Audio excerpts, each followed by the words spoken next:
Welcome back, welcome back. John Hurt is one of Hollywood's and Britain's most versatile actors, with over 100 film credits to his name, most notably, for instance, Midnight Express, Alien, the first Harry Potter movie, The Elephant Man, and another 96 plus. Nominated twice for an Oscar, and he's won 2 Baftas and a Golden Globe. This year he will appear in the much-anticipated Indiana Jones film, Indiana Jones and the Kingdom of the Crystal Skull, as well as starring alongside Elijah Wood in the thriller The Oxford Murders, which comes out next week. Here is a moment from that film, starring John Hurt, but without the moustache.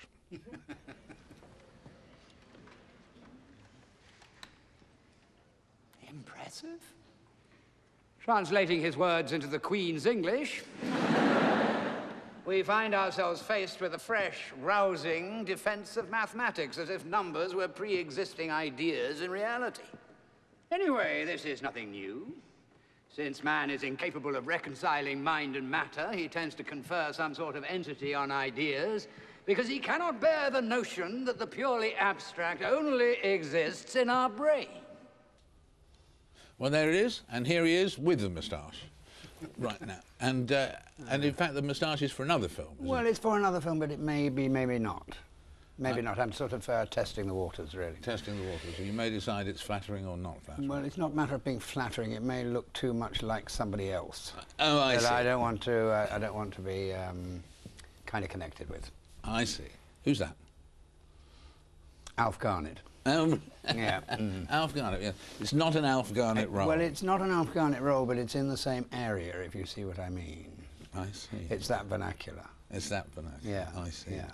Well, you've got this one out next week, and then Indiana Jones. What's the part you play in Indiana Jones? Oh, I'm not allowed to talk about Indiana Jones. Right, that's right. Now, this is very dramatic. You're not allowed to. Not allowed to. Now, no, I had to sign a piece of paper swearing secrecy. I'm not allowed to talk about it. And are we going to be really excited when we find out what the secret is? Well, that is always the gamble, isn't it?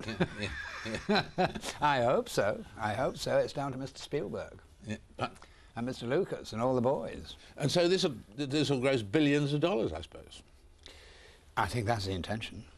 I think that's the intention, yes. I mean, it is your original blockbuster, isn't it? Yeah, it is, and this is the latest symbol of it. Apparently, they've been waiting for this for 18 years. Yeah.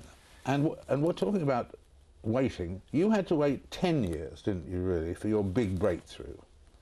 Naked Civil Servant was your big breakthrough, wasn't it? Unquestionably, yes. Yeah. I mean, I've had sort of little ones, you know. Yeah. I mean, the first one was, I suppose, Man for All Seasons in 1966, which was the first international film that I made with Fred Zinnemann. Right. But the first one that actually altered the public's perception as well as the business's perception of myself as an actor was Naked Civil Servant. Yeah. Yeah. And in terms of being an actor, your family didn't particularly want you to become an actor, did they? And they wanted you to go into art and so on. No, they didn't want me to become an actor, but not because they didn't like acting, and not because they were against the theatre or anything. They were very suspicious of the cinema. That would be considered to be a bit common, really. Bit common. Yeah, so yes, they found the school across the road was a bit common. Well, they did. But it's very odd, considering my father was a clergyman.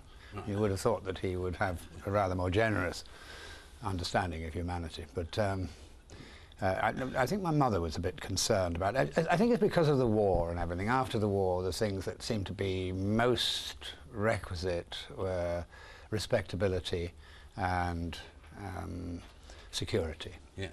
And in terms of your elder brother became a monk for a time. Well, he became a Catholic as well as becoming a monk. He became a Catholic first. So he was, if there was a black sheep in the family at that time, it was certainly him. Oh, because of that reason. And your father was an Anglican vicar. My father was an Anglican and considered the Romans to be, shall we say, Were you ever tempted to become a minister of the faith yourself? Not since I was at prep school. That's when you went off it? I went off it, yes, before I left prep school, yes. And what, because you decided that you weren't convinced there was a God, there's no proof? I don't think that was the reason. Then I became pretty well convinced there was no personal God when I was about 16, I think. Yeah. And did that make your life bleaker or better? That's a very interesting question, actually. I don't know whether it did make it bleaker or better, or whether those words are applicable, in a sense. That just seemed to me to be the case.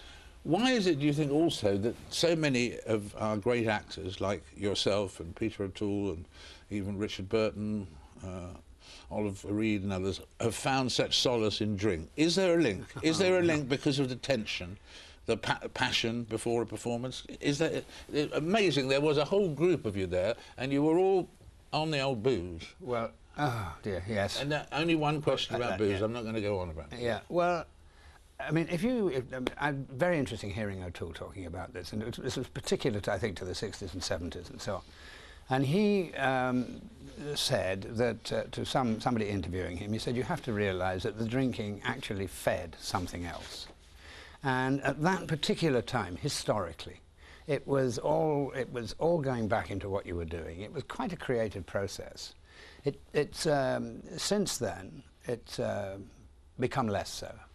And in fact, it's even unfashionable now. Yeah, yeah. And it's not a possibility, and you just wouldn't do it now.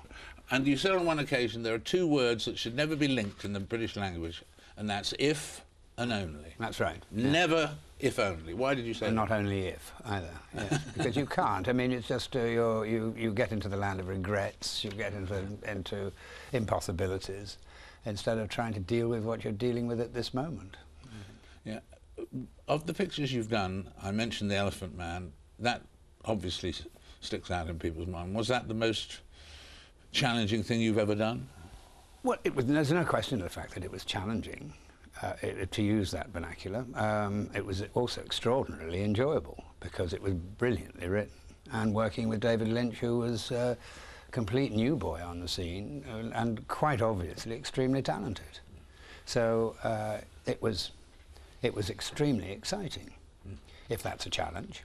That's a challenge. I don't know. I mean, I would say that a challenge was trying to get a horse that has no chance of winning into the frame. Yeah. That's a challenge. But it's not so much a challenge to be able to play something which is actually tremendously exciting and stands a very good chance of winning anyway. Yeah, yeah, that's right. Well, you certainly stood a good chance of winning an Oscar for that, and it was very sad. Who got the Oscar that year? Oh, De Niro.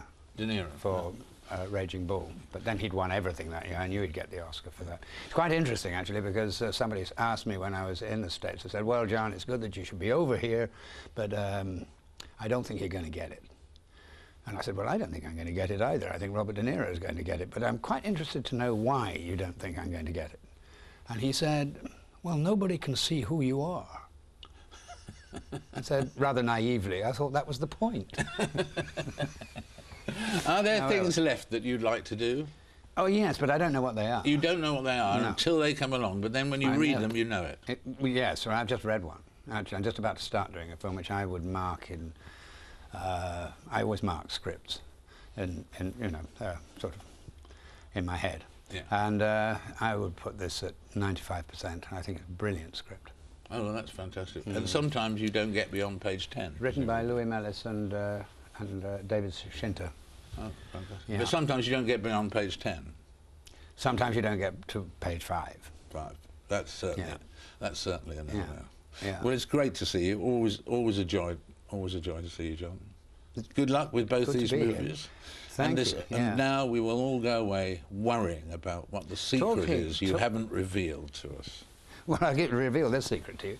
What? Talking of Negatival Servant, I'm pretty certain I can say now that I'm going to be doing the second half of Quentin's life. Really? When he was in New York. Yeah, it's called Quentin Crisp, An Englishman in New York. Life Part 2. Yes. That's very exciting. Beautifully written, very well written. Well, that's a very interesting piece of information. Yeah. Thank you for telling us that. It's a pleasure. We'll keep it a secret, just in case. We will, just in case, because I haven't signed on the dotted line. All the best. Thank you very much. John Hurt, the one and only John Hurt. What can we do about the relentless rises in the price of wheat and rice? Well, I'll be joined by the head of the World Food Programme after this incredibly short break.